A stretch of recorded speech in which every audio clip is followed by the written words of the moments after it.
Shock rocker Alice Cooper says taking audiences by surprise with horror and gore is the key to his brand of entertainment. At Challenge Stadium last night, he appeared alongside a 3-metre lifelike puppet called Frankenalice. Either Alice Cooper has added time travel to horror and gore, or the Perth Sunday Times was telling porkies. Its review was published on Sunday morning. Alice Cooper's Perth concert was on Sunday night. Weird. Welcome to Media Watch. I'm Jonathan Holmes. Last week we brought you some angry emails about Nine's coverage of rugby league. This week, some angry emails about Nine's coverage of rugby union, specifically the Rugby World Cup, in which the Wallabies, by some kind of miracle, are still competing. I thought that when a media company wins the rights to a sporting event such as a World Cup, they have to actually cover the event and show it to the viewing fans.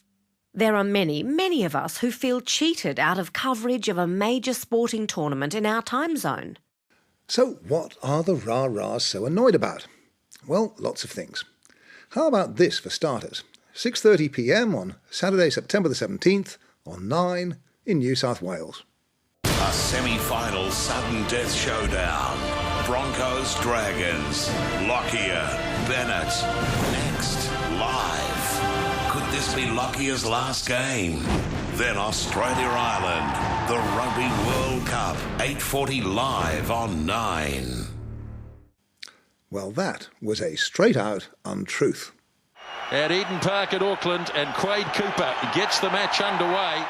Kick-off in the crucial Wallabies-Ireland match was at 6:30 p.m. Australian Eastern Time. It wasn't shown in New South Wales, Queensland and Tasmania until just after 9. Not live, but 2.5 hours late. In Victoria and South Australia, the game was delayed until 11:30. But at least in those states and in WA, it was also shown live on Nine's digital channel Gem, but not in Queensland and New South Wales. No matter where you live, finding out what's being shown when has been almost impossible. As one Melbourne viewer complained to us, It seems to be a continual case of rugby fans playing cat and mouse with the Gem program listings. Sometimes they will list Antiques Roadshow followed by As Time Goes By and actually show those programs. At other times, it's the rugby, sans any listing or announcement.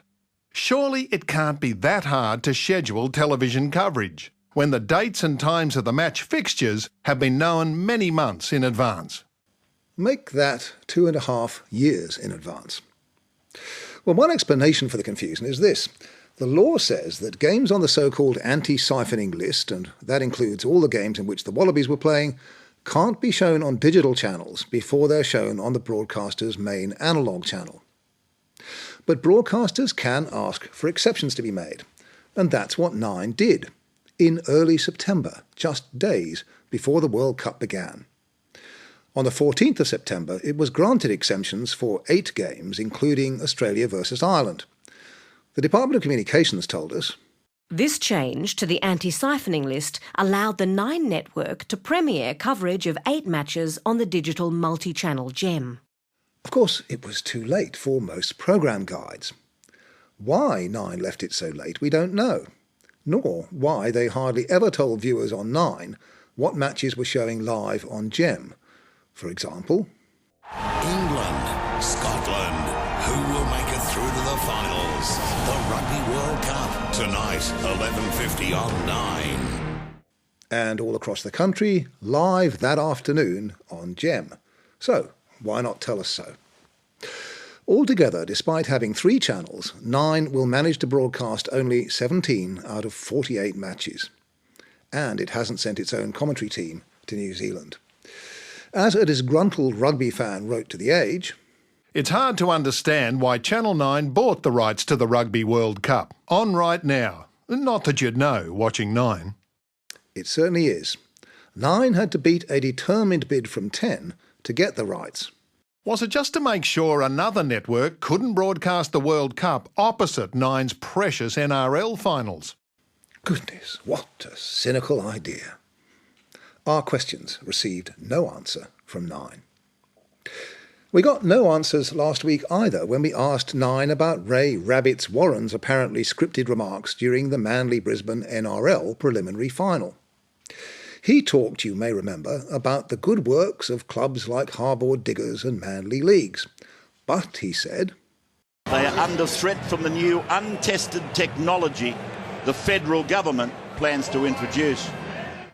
Despite that on-screen pointer to a website authorised by Clubs Australia, Nine told one of its viewers, the comments relating to the federal government proposed poker machine tax were purely the opinions of the commentators regarding matters directly affecting the NRL community.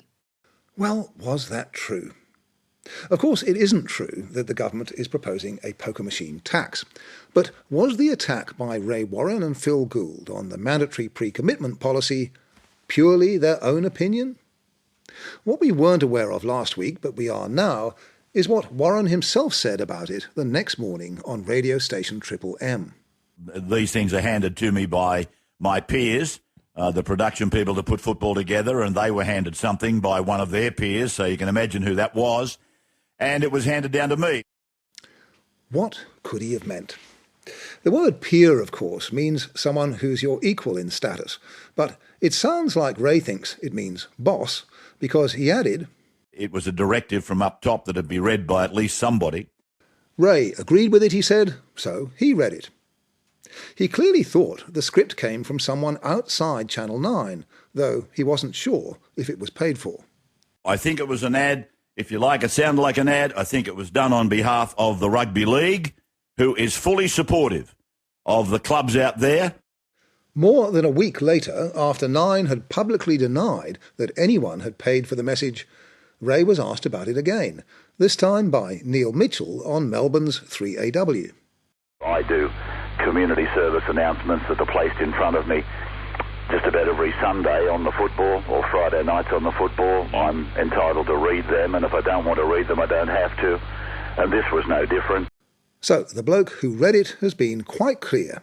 Whether it was an ad or a community service announcement, one's paid for, the other isn't, Ray says he was reading something written by someone else. And that's crucial because the something was highly political. Last Tuesday, the broadcasting regulator ACMA announced that it is investigating a complaint that Channel 9 broadcast political material without adequately identifying it as such during the NRL first preliminary final. I said last week that, as far as I could see, Nine hadn't contravened the Commercial TV Code of Practice. But this is potentially more serious. ACMA obviously thinks Nine might have contravened one of the legal conditions of its licence. The Broadcasting Services Act reads, if a broadcaster broadcasts political matter at the request of another person, the broadcaster must, immediately afterwards, cause the required particulars in relation to the matter to be announced in a form approved in writing by the ACMA.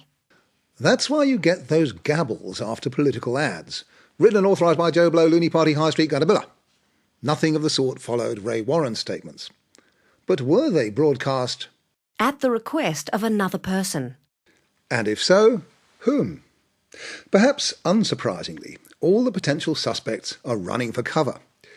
We asked the NRL whether it had written or had pre-knowledge of or been consulted about Warren and Gould's comments. The response from CEO David Gallop was concise. No, no and no. Clubs Australia, too, denied that it requested or authorised the comments. But early last week it told The Australian, among many others, that Channel 9 did let us know late Friday that something would be said. But 2 days later, The Australian Online reported Club's change story on Nine Pokies attack. The club's media manager, Jeremy Bath, explained that the first statement, relayed by a subordinate, had been a misunderstanding, pure and simple. He'd been talking not about Warren and Gould's broadcast comments, but about a video message that had run at NRL games in recent weeks that was strongly critical of mandatory pre-commitment. It's all very confusing. What is clear is that Ray Warren, who, needless to say, isn't answering our questions either, has shot a big hole in Nine's claim that he was voicing his own opinion and no one else's. We'll let you know what ACMA decides sometime next year. Meanwhile, here's a rare treat. A statement by Alan Jones, AO, that I agree with. A couple of weeks back, Alan told his audience that Carol Martin, the first Aboriginal woman to be elected to any Australian Parliament, will not recontest her state seat of Kimberley in the next West Australian state election after being vilified as a toxic coconut.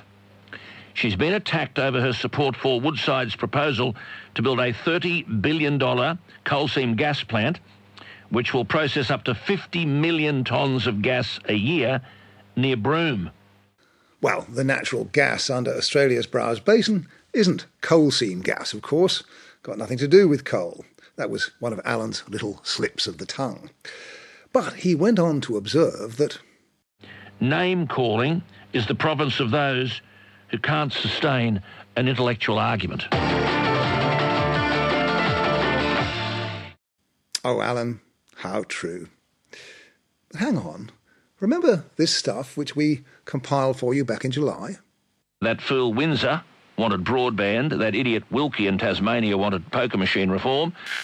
They've struck a tax which is half of what that fool Garno said it should be. What about this brain-dead Sarah Hanson-Young from the Greens? You dope, Clover Moore. You dyed-in-the-wool dope. And who could forget Alan's proposal for how to deal with the Prime Minister and the leader of the Greens?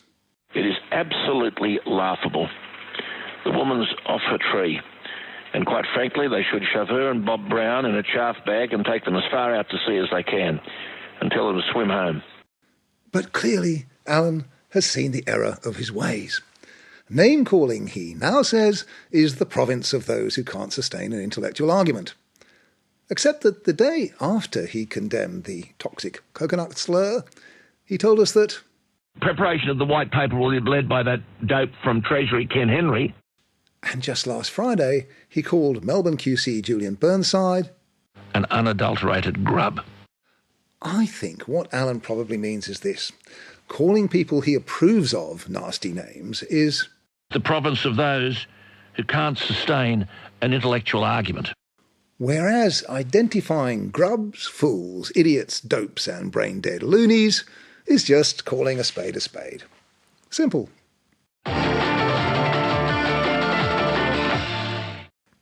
Just time to mention this curious promo for the repeat of The Slap on ABC2.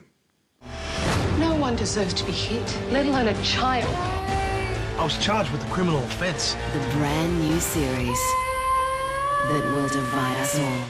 And that spelling ought to horrify us all. What we want to know is, whose fault is that? Who's responsible? Oops, sorry, that should be... My head is a jungle. Until next week, good night.